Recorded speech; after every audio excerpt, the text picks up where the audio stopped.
ശ്രീലക്ഷ്മിയാണ്. തിരുവനന്തപുരം നഗരസഭയിലെ അടിപിടിയും അതിലെ ശ്രീ ശബരിനാഥന്റെ ഗംഭീര പ്രകടനങ്ങളും ഒക്കെ കാണുമ്പോൾ സാധാരണക്കാരായ നമുക്ക് ആശ്വാസത്തിന് വകയുള്ള ഒരു കാര്യം കൂടിയുണ്ട്. എന്താണെന്നല്ലേ, കാലങ്ങൾക്ക് മുമ്പ് നിയമസഭയിൽ നമുക്ക് നഷ്ടപ്പെട്ടു പോയ VS ശിവൻകുട്ടി സഖാവിനെ ശബരിനാഥനിലൂടെ നമുക്ക് തിരിച്ചു കിട്ടിയിരിക്കുന്നു. തിരുവനന്തപുരം നഗരസഭയുടെ മേയറായ ശ്രീ VV രാജേഷിനോട് കമ്മ്യൂണിസ്റ്റ് പാർട്ടിക്കും കോൺഗ്രസ് പാർട്ടിക്കും BJP എന്ന എതിർ പാർട്ടിയോടുള്ള ദേഷ്യത്തിന്റെയോ വൈരാഗ്യത്തിന്റെയോ തോതിനും അപ്പുറത്തേക്ക് ഈ വ്യക്തിയോടുള്ള ഒരു പകയുണ്ടാകുന്നത്, വൈരാഗ്യം ഉണ്ടാകുന്നത് എന്തുകൊണ്ടാണ് എന്ന് ഇപ്പോൾ നമ്മൾ ചിന്തിക്കേണ്ട ഒരു വലിയ ചോദ്യമാണ്, അല്ലെങ്കിൽ ചർച്ച ചെയ്യേണ്ട ഒരു വലിയ വിഷയമാണ്. അതിൽ ആദ്യത്തേതെന്ന് പറയുന്നത്, തിരുവനന്തപുരം നഗരസഭയുടെ സ്വത്ത് വിവരം ജനങ്ങൾ അറിയുന്നത് ശ്രീ VV രാജേഷിന്റെ കൗൺസിൽ അധികാരത്തിൽ വന്നതിന് ശേഷമാണ്. നമ്മൾ തിരുവനന്തപുരത്ത് കണ്ടിട്ടുള്ള പല പ്രധാനപ്പെട്ട സ്ഥലങ്ങളും നമ്മൾ കാണുന്നത് ഓരോ പ്രമുഖ വ്യക്തികളുടേതാണ് എന്നാണ്. എന്നാൽ എല്ലാ കടകളും തന്നെ വീണ്ടും ലേലം ചെയ്യാൻ തീരുമാനിച്ചു. ഇവിടെ അങ്ങനെ ഒരു പരിപാടിയില്ലായിരുന്നു. ആരാണോ 50 വർഷം മുമ്പ് എടുത്ത് അവർക്ക് തന്നെ പുതുക്കി കൊടുക്കുമായിരുന്നു. 5% 10% നാമമാത്രമായ തുക കൂട്ടിക്കൊണ്ട്. ഇതൊക്കെ തന്നെ പുനർലേലം ചെയ്യാൻ തീരുമാനിച്ചു. പലർക്കും വേദനിച്ചിട്ടുണ്ട്. പരമ്പരാഗതമായി ചെയ്തുകൊണ്ടിരിക്കുന്ന തറവാട് പോലെ കൊണ്ടുവരുന്ന പലർക്കും വേദനിച്ചിട്ടുണ്ട്. പക്ഷേ ഞങ്ങൾ ചെയ്തിട്ടുണ്ട്. അതങ്ങനെയല്ലെന്നും തിരുവനന്തപുരം നഗരസഭയിൽ നിന്നും കരാറടിസ്ഥാനത്തിൽ അവരെ കൈവശം വയ്ക്കുകയും പിന്നെ സ്വന്തമാണെന്ന രീതിയിൽ പ്രവർത്തിച്ചു പോരുകയും ചെയ്തതാണ് എന്ന് VV രാജേഷ് പറഞ്ഞാണ് സാധാരണ ജനങ്ങൾ അറിയുന്നത്. അതുപോലെ തന്നെ പാളയം മാർക്കറ്റിന്റെ അവസ്ഥ, ഈ പാളയം മാർക്കറ്റിന്റെ പോയിട്ടുള്ള ആൾക്കാർക്ക് അറിയാം. അവിടുത്തെ ഒരു വഴികൾ എന്ന് പറയുന്നത് ഒരു സൂപ്പർ മാർക്കറ്റിലെ 2 റാക്കുകൾ ഇരിക്കുന്ന ആ ഒരു വഴി മാത്രമാണുള്ളത്. അപ്പൊ അത്തരം രീതിയിൽ ജനങ്ങൾക്ക് ഉപയോഗിക്കാൻ പറ്റാത്ത രീതിയിൽ കൺസ്ട്രക്ഷൻ നടത്തുകയും ആ ഒരു കൺസ്ട്രക്ഷനിൽ വൻ അഴിമതി നടത്തുകയും ഒക്കെ ചെയ്യുകയും ഈ അഴിമതിക്ക് ഒത്താശ ചെയ്യുകയും ചെയ്ത പല ആൾക്കാരുടെയും പേര് വിവരം ഉൾപ്പെടെ സമൂഹത്തിന്റെ മുന്നിലേക്ക് ഇട്ടുന്നത് ഈ പറഞ്ഞ VV രാജേഷ് തന്നെയാണ്. അത് മാത്രമല്ല, ഈ പാളയം മാർക്കറ്റിന്റെ പരിസരത്ത് ഈ വീഡിയോ നിങ്ങളൊന്ന് കണ്ടുനോക്കിയേ. കച്ചവടക്കാർ, ഞാൻ പലപ്പോഴും പറഞ്ഞാണ്, നിങ്ങൾക്ക് അവിടെ പരിശോധിച്ചാൽ ക്യാൻസർ രോഗം ബാധിച്ച ഒരു വീട്ടമ്മ ജീവിക്കാൻ വേണ്ടി വന്നപ്പോഴേക്കും 500 രൂപ ഒരു കൊട്ടം മീനിന് കൊടുക്കാത്തതുകൊണ്ട് അവരുടെ കയ്യിൽ നിന്ന് ഒരു മീൻ എടുത്തു കൊണ്ടുപോകുന്ന ഒരു സാഹചര്യം വരുന്നു. ആ സാഹചര്യം നമ്മുടെ സ്റ്റേറ്റ് ക്യാപിറ്റലിൽ ഹാർട്ട് ഓഫ് ദ സിറ്റി, നഗര ഹൃദയത്തിൽ നടക്കുകയാണ്.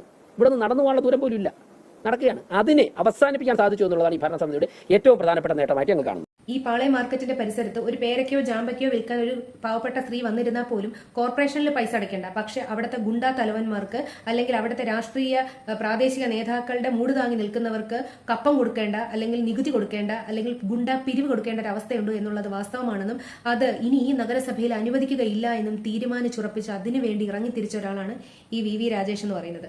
അപ്പൊ തന്നെ ഈ പറഞ്ഞ പോലെ വെറുതെ പണിയെടുക്കാതെ തിന്നുകൊണ്ടിരുന്ന പല ആൾക്കാരുടെയും വയറ്റത്തടിച്ച ഒരാളെന്നുള്ള രീതിയിൽ പറഞ്ഞ VV രാജേഷിന് വളരെയധികം ശത്രുക്കൾ ഉണ്ടായി എന്നുള്ളത് അതിശയോക്തിയില്ലാത്തൊരു കാര്യമാണ്.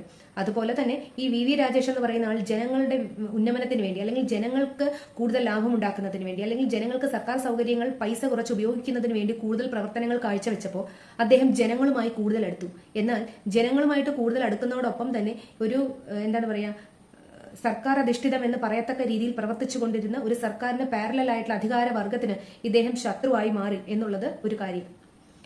ഇനിയുള്ളത് ഈ നമ്മുടെ നഗരസഭയുടെ കീഴിലുള്ള കമ്മ്യൂണിറ്റി ഹാളുകൾ പോലെയുള്ള ഓഡിറ്റോറിയങ്ങളാണ്. ഞങ്ങൾ ഈ ഭരണസമിതി മോചിപ്പിച്ചിട്ടുണ്ട്, കരാള ഹസ്തങ്ങളിൽ നിന്ന് മോചിപ്പിച്ചു. ഒന്ന്, നാളത്തെ നമ്മുടെ കൗൺസിൽ റിപ്പോർട്ട് ചെയ്യും. സെക്രട്ടറിയോട് നിങ്ങളൊക്കെ കേൾക്കുന്നുണ്ടാവില്ല, കഴിഞ്ഞ ഒരു കല്യാണ മണ്ഡപത്തെ കുറിച്ച് വന്ന ഒരു ആരോപണം, അത് പഠിച്ച് റിപ്പോർട്ട് ചെയ്യാൻ സെക്രട്ടറിയോട് പറഞ്ഞു. സെക്രട്ടറി പഠിച്ച് കഴിഞ്ഞിട്ടുണ്ട്. അതിന്റെ ഫയൽ നാളെ ടേബിളിൽ വയ്ക്കും.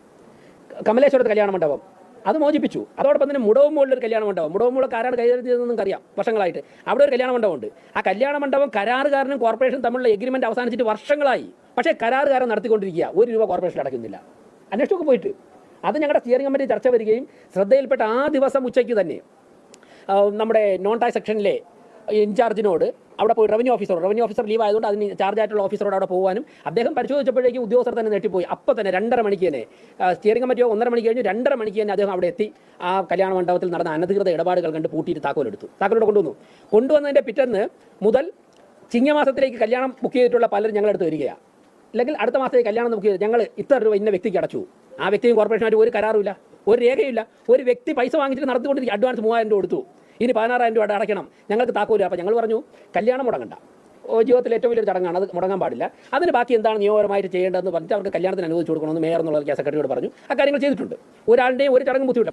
നമ്മുടെ നഗരസഭയുടെ കീഴിലുള്ള കമ്മ്യൂണിറ്റി ഹാളുകൾ പോലെയുള്ള ഓഡിറ്റോറിയങ്ങളാണ്. ഈ നമ്മുടെ തിരുവനന്തപുരത്ത് 1 ലക്ഷം 2 ലക്ഷം രൂപയൊക്കെയാണ് ഓഡിറ്റോറിയങ്ങളുടെ വില, കല്യാണങ്ങൾ നടത്തുന്നതല്ല. എന്നാൽ പാവപ്പെട്ടവന് അത്രയും പൈസയൊന്നുമില്ല. റിസപ്ഷൻ നടത്താനായാലും ഒരു കല്യാണം നടത്താനാണെങ്കിലും ഒരു ചെറിയ ഓഡിറ്റോറിയത്തിന്റെ ആവശ്യമുള്ളൂ എങ്കിൽ അത് നഗരസഭയുടെ കീഴിലുള്ള ഈ ഓഡിറ്റോറിയങ്ങളിൽ പൈസ കുറവായതുകൊണ്ട് തന്നെ ജനങ്ങൾക്ക് അത് സൗകര്യാർത്ഥം ഉപയോഗിക്കാൻ കഴിയുമായിരുന്നു. പക്ഷേ നമ്മൾ കാണുന്ന ഈ പല മുടവൻ മുകളിലേതായാലും അല്ല അതുപോലെയുള്ള സ്ഥലങ്ങളിലുള്ള ഈ പറഞ്ഞ കമ്മ്യൂണിറ്റി ഹാളുകൾ, അതായത് സർക്കാരിന്റെ കമ്മ്യൂണിറ്റി ഹാളുകൾ, നഗരസഭയുടെ അധീനതയിലുള്ള സർക്കാർ കമ്മ്യൂണിറ്റി ഹാളുകളൊക്കെ തന്നെ ഓരോ പ്രമുഖരുടെ കയ്യിലെ അവരുടെ തറവാട്ട് സ്വത്താണെന്നാണ് നമ്മൾ വിചാരിച്ചിരുന്നത്.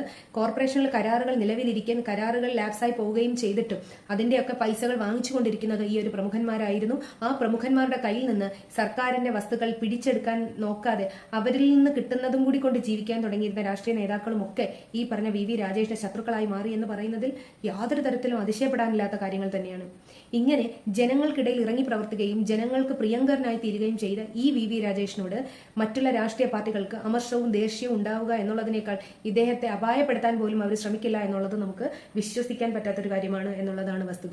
അതുപോലെ തന്നെ ഈ സുഗതൻ എന്ന് പറയുന്ന ആളിന്റെ കാര്യം കൂടെ പറയാം. അപ്പൊ ആദ്യം ഞാൻ ഈ ഒരു സബ്ജക്റ്റിനെ കുറിച്ച് വീഡിയോ ചെയ്യാത്തത് കാപ്പ നിയമത്തെക്കുറിച്ച് മാത്രം ചെയ്തത് അയാളൊരു ഗുണ്ടാ ലിസ്റ്റിൽ പെട്ട ഒരാളാണ്. അപ്പൊ അയാളെ പ്രോത്സാഹിപ്പിക്കേണ്ട കാര്യം നമുക്കില്ല എന്നുള്ള വ്യക്തമായ ബോധ്യത്തിലാണ്. എന്നാൽ കഴിഞ്ഞ ദിവസം ആറ്റുകാലിൽ ഒരു പെൺകുട്ടി ആത്മഹത്യ ചെയ്തത് ആ വാർത്ത നിങ്ങൾ എല്ലാവരും കണ്ടില്ലേ? ആ വാർത്ത കണ്ടു കഴിഞ്ഞപ്പോൾ തന്നെ എൻ്റെ ഒരു ഫ്രണ്ട്, ഈ വാഴോട്ടുകോണം ഭാഗത്തുള്ള എൻ്റെ ഒരു ഫ്രണ്ട്, ഞാൻ അവളോട് ഈ വക കണ്ടോ നമ്മളെ പോലെയുള്ള പെൺപിള്ളേരാണ് ഇങ്ങനെ ആത്മഹത്യ ചെയ്യുന്നത്, എന്ത് കാര്യത്തിനാണ് ആ കുട്ടികൾക്ക് ജോലി എടുത്ത് ജീവിച്ചുകൂടെ, ഇവനോടൊക്കെ പോകാൻ പറഞ്ഞുകൂടെ എന്നൊക്കെ പറഞ്ഞപ്പോൾ എൻ്റെ ഫ്രണ്ട് എന്നോട് പറഞ്ഞൊരു കാര്യമാണ്, ഞങ്ങളെ സുഗതൻ ചേട്ടനെങ്ങാനും ഉണ്ടായിരുന്നെങ്കിൽ ഉണ്ടല്ലോ, ഞങ്ങളുടെ വാഴോട്ടുകോണം വാർഡിലാണ് ഇങ്ങനെ നടന്നിരുന്നെങ്കിലും ഉണ്ടല്ലോ സുഗതൻ ചേട്ടനെ അടിച്ചവൻ്റെ അടപ്പല് തെറിപ്പിച്ചേനേന്ന്. അപ്പം ഞാൻ അവളോട് ചോദിച്ചു, നീ എന്തിനാണ് ഈ കണ്ട ഗുണ്ടയ്ക്കൊക്കെ വേണ്ടിയിട്ട് വാദിക്കുന്നതെന്ന്. അന്നേരം അവൾ എന്നോട് പറഞ്ഞൊരു കാര്യമാണ്, ശ്രീലക്ഷ്മി നിങ്ങൾക്ക് അയാൾ ഒരു ഗുണ്ടയായിരിക്കും, പക്ഷേ ഞങ്ങൾ സാധാരണക്കാരായ മനുഷ്യർക്ക് വേണ്ടിയാണ് ആ മനുഷ്യൻ ഇത്രയും അടിയുണ്ടാക്കി കേസുണ്ടാക്കിയിട്ടുള്ളത് എന്നുള്ളതാണ്. അയാളുടെ വ്യക്തിപരമായിട്ടുള്ള കാര്യങ്ങൾക്കല്ല എന്നുള്ളതാണ്. എന്നിട്ട് എന്നോട് അവൾ ചോദിച്ചു, നീ കാപ്പ എന്ന് പറയുന്ന പൃഥ്വിരാജിന്റെ സിനിമ കണ്ടിട്ടുണ്ടോ? ആ സിനിമയിലെ പൃഥ്വിരാജിന്റെ ജീവചരിത്രമാണ് യഥാർത്ഥത്തിൽ ഈ പറഞ്ഞ സുഗതനെ എന്നുള്ളത്. എനിക്കത് വലിയ സംഭവമായിട്ടൊന്നും തോന്നിയില്ല. എത്രയൊക്കെ തന്നെ എന്ന് പറഞ്ഞാലും കുറ്റം ചെയ്തവൻ തന്നെയാണ്. സർക്കാരിന്റെ കാപ്പ ലിസ്റ്റിലുള്ളവൻ ഗുണ്ടയാണെന്ന് സർക്കാർ പറയുകയാണെങ്കിൽ അയാളെ ഗുണ്ടയാണ് എന്ന് തന്നെ കാണുക എന്നുള്ളതാണ് ഒരു ജനാധിപത്യ വിശ്വാസി എന്നുള്ള രീതിയിൽ ഞാൻ ചെയ്യേണ്ടത് എന്നുള്ളത് കൊണ്ട് ഞാൻ അതിൽ കൂടുതൽ സംസാരിക്കാൻ പോയില്ല അവളോട്. പക്ഷെ ആ കുട്ടി നിർത്താതെ ഇങ്ങനെ തന്നെ ഈ സുഗതൻ എന്ന് പറയുന്ന ആളിന്റെ ജനങ്ങൾക്ക് വേണ്ടി അല്ലെങ്കിൽ സാധാരണക്കാർക്ക് വേണ്ടി അയാൾ ചെയ്തിട്ടുള്ള വലിയ കാര്യങ്ങൾ ഇങ്ങനെ പല കാര്യങ്ങൾ പറഞ്ഞുകൊണ്ടേയിരിക്കുന്നു. ആ പറഞ്ഞുകൊണ്ടിരിക്കുമ്പോഴും ഞാൻ അവളോട് ചോദിച്ചു, നീ ഒരു ഗുണ്ടയെ പറ്റിയല്ലേ സംസാരിക്കുന്നതെന്ന്. അപ്പോഴും അവൾ പറഞ്ഞു, നിങ്ങൾ പുറത്തു നിൽക്കുന്നവർക്ക് മാത്രമാണ് സുഗതൻ ചേട്ടൻ ഗുണ്ട, അയാൾ ഒരു ഗുണ്ടയല്ല. അയാൾ അടിയുണ്ടാക്കിയിട്ടുള്ളത് സാധാരണ സ്ത്രീകളെ കമന്റ് അടിച്ചിട്ടുള്ള, ഞാൻ ചോദിക്കാനും പറയാനും ആരുമില്ലാത്ത പെൺകുട്ടികളുടെ ചേട്ടനായി നിന്നുകൊണ്ടാണ്. അതുപോലെ തന്നെ അതിനെ പിന്നെ പാർട്ടി വഴക്കുകളായി മാറ്റപ്പെട്ടതാണ് എന്നൊക്കെ. ഇതിലൊക്കെ എത്ര സത്യാവസ്ഥയുണ്ട് എന്നൊന്നും നമുക്കറിയില്ല. കാരണം ഞാൻ വാഴോട്ടുകോണത്ത് താമസിക്കുന്ന ഒരാളല്ല, ഞാൻ വേറെ ജില്ലയിൽ താമസിക്കുന്ന ഒരാളാണ്. തിരുവനന്തപുരത്ത് ജനിച്ചു വളർന്നു എന്ന് മാത്രമേ ഉള്ളൂ. പക്ഷേ അതേ വാർഡിലുള്ള, അതായത് സുഗതൻ എന്ന് പറയുന്ന ആളിന്റെ വാർഡിലുള്ള ഒരാൾ അദ്ദേഹത്തെ കുറിച്ച് ഇത്ര പ്രകീർത്തിച്ച് പറയണം എന്നുണ്ടെങ്കിൽ എന്തെങ്കിലുമൊക്കെ നന്മ അയാളിൽ ഉണ്ടായിരിക്കും എന്നുള്ളത് വളരെ വസ്തുനിഷ്ഠമായിട്ടുള്ള കാര്യമാണ്. മാത്രവുമല്ല, ഒരു ഇലക്ഷനിൽ നിന്ന് എനിക്ക് പോയി വോട്ട് ചെയ്യടാന്ന് പറഞ്ഞ് വിരട്ടിക്കൊണ്ടൊന്നും വോട്ട് ചെയ്യിപ്പിക്കാൻ പറ്റൂലല്ലോ ഇന്നത്തെ കാലത്ത്. അപ്പോൾ ജനങ്ങൾ അറിഞ്ഞുകൊണ്ട് ഈ സുഗതൻ എന്ന് പറയുന്ന ആളിന് തങ്ങളെ സംരക്ഷിക്കാൻ കഴിവുള്ളവനാണ്, തങ്ങളുടെ പ്രശ്നങ്ങളിൽ ഇൻവോൾവ് ചെയ്യാൻ പറ്റുന്നവനാണ് എന്ന് പറഞ്ഞ് വോട്ട് ചെയ്തിട്ടുണ്ടെങ്കിൽ സുഗതൻ നമ്മൾ വിചാരിക്കുന്നത് പോലെ ഒരു ഗുണ്ടാ തലവനല്ലെന്നും അയാൾ എവിടെയൊക്കെ കുറെ നന്മകൾ ഉണ്ടെന്നുമുള്ളത് നമുക്ക് ഒരു തിരിച്ചറിവുണ്ടാക്കുന്ന ഒരു കാര്യം തന്നെയാണ്. മുന്നിട്ട് നിൽക്കണം. ഇവിടെ ഇതെല്ലാം ഒത്താശ ചെയ്തു കൊടുക്കുന്നത് ഇവിടുത്തെ MLA ആണ്. അങ്ങനെയാണ് ഞങ്ങൾക്ക് സഹിയായിട്ടാണ് ഞങ്ങൾ കൗൺസിലറെ വിളിച്ചത്. കൗൺസിലറെ പോലീസിനെ ഇവിടെ വിളിച്ചു വരുത്തിയത്. കൗൺസിലർ വന്ന് ആ പാവത്തിനും കൂടെ പ്രശ്നങ്ങളുണ്ടായി. അദ്ദേഹത്തിനും നിയന്ത്രിക്കാൻ പറ്റാതെ അദ്ദേഹത്തെ ഉപദ്രവിക്കുകയും ചെയ്യാണ് ഉണ്ടായത്. പക്ഷെ ഇത് തന്നെയാണ് അവസ്ഥ. ഒരു കാലത്ത് അവന്മാര് ഗുണം പിടിക്കാണ്ട് പോകും. സ്ത്രീകൾക്ക് സന്ധ്യ ആയി കഴിഞ്ഞാൽ പുറത്തിറങ്ങാൻ പറ്റൂല എന്ന് പറയുന്നത് നമ്മുടെ ഒരു കോമൺ പ്ലേസ് ആണ്. പക്ഷെ അവിടെ നമുക്കൊരു ഇൻഡിവിജ്വാലിറ്റി ആയിട്ട് അവിടെ നിൽക്കാൻ പറ്റൂല. എപ്പോഴും അവിടെ ഒരു ഗ്രൂപ്പ് ഫോം ആണ്, അത് ആദ്യം അവോയ്ഡ് ചെയ്യണം. പിന്നെ ഇവിടെ എല്ലാം ഒത്താശ ചെയ്ത് കൊടുക്കുന്നത് പോലീസുണ്ട്. പിന്നെ ഇവിടെ ഞങ്ങൾക്ക് ഇപ്പോൾ ഒരു കൗൺസിലർ ഉണ്ട്. പിന്നെ ആ കൗൺസിലറുടെ ധൈര്യമാണ് ഞങ്ങൾക്കുള്ളത്. ഇങ്ങനെ ഒരു സംഭവം ഇനി ഉണ്ടാവരുത്. 3 വർഷത്തിലൊരിക്കൽ നടക്കുന്ന ഒരു സംഭവം. അപ്പൊ ഞാനും ഇപ്പോൾ ഇത്ര നാളും ഈ സുഗതൻ എന്ന് പറയുന്ന ആള് കാപ്പ കേസ് പ്രതിയാണ്, ഗുണ്ടയാണ് എന്ന് ചിന്തിച്ചുകൊണ്ടിരുന്ന ഞാനും തിരിച്ച് ചിന്തിക്കാൻ തുടങ്ങി, ഇയാളുടെ പേരിലുള്ള കേസുകൾ എന്താണ്, ഈ കേസുകൾ ചിലപ്പോൾ കോടതിക്ക് മനസ്സിലാകുമായിരിക്കും എന്നൊക്കെ ഞാനും ചിന്തിക്കാൻ തുടങ്ങി. അപ്പൊ ഇതുപോലെ ഈ ഓരോ ജനപ്രതിനിധികളുമായിട്ട് അടുത്ത് നിൽക്കുന്ന ആൾക്കാർക്കാണ് അവർ ജനങ്ങളോട് എങ്ങനെയാണ് എന്നുള്ളത് അറിയാൻ കഴിയുന്നത്. നമുക്ക് പൊതുജനത്തിനെ സംബന്ധിച്ച് അത് അറിയില്ല. നമുക്ക് നിയമം പറയുന്നത്, വാർത്തകൾ പറയുന്നത്, ചാനലുകൾ പറയുന്നത് മാത്രമേ അറിയൂ എന്നുള്ളത് ഒരു റിയാലിറ്റിയാണ്. അപ്പോൾ ഞാൻ പറയുന്നത് എന്താണെന്ന് വെച്ചാൽ വി രാജേഷ് എന്ന് പറയുന്ന തിരുവനന്തപുരം മേയർ ഇന്ന് വരെ ആ ഒരു നഗരസഭയുടെ എല്ലാ തരത്തിലുള്ള വികസിത അല്ലെങ്കിൽ വികസന പ്രവർത്തനങ്ങൾക്ക് മുൻപന്തിയിലാണ് നിൽക്കുന്നത് എന്ന് തിരുവനന്തപുരത്തെ ജനങ്ങൾക്ക് ബോധ്യമുണ്ടെങ്കിൽ, അവർ അത് അംഗീകരിക്കുന്നുണ്ടെങ്കിൽ ഈ ഭരണം ഇങ്ങനെ തന്നെ നിലനിന്ന് പോകുമെന്നുള്ളതിൽ യാതൊരു സംശയവുമില്ല. അതല്ല, ജനങ്ങൾക്ക് ഈ ഭരണം വേണ്ട എന്ന് തോന്നുകയാണെങ്കിൽ മാത്രമേ ഇനി ഏത് അവിശ്വാസ പ്രമേയം കൊണ്ടുവന്നാലും ഏതൊക്കെ പ്രതിപക്ഷ പാർട്ടികൾ ഒന്നിച്ചു നിന്നാലും ഇതിനൊരു വിരാമമിടാൻ പറ്റുകയുള്ളൂ എന്നുള്ളതും ഒരു നിജസ്ഥിതിയിലുള്ള കാര്യമാണ്. അപ്പൊ ഇത്രയും കാര്യങ്ങളാണ് എനിക്ക് ഇന്ന് ഈ പറഞ്ഞ വി രാജേഷ് എന്ന് പറയുന്ന വ്യക്തിയെക്കുറിച്ചും സുഗതൻ എന്ന് പറയുന്ന ആളിനെ കുറിച്ചും പറയാൻ തോന്നിയത്.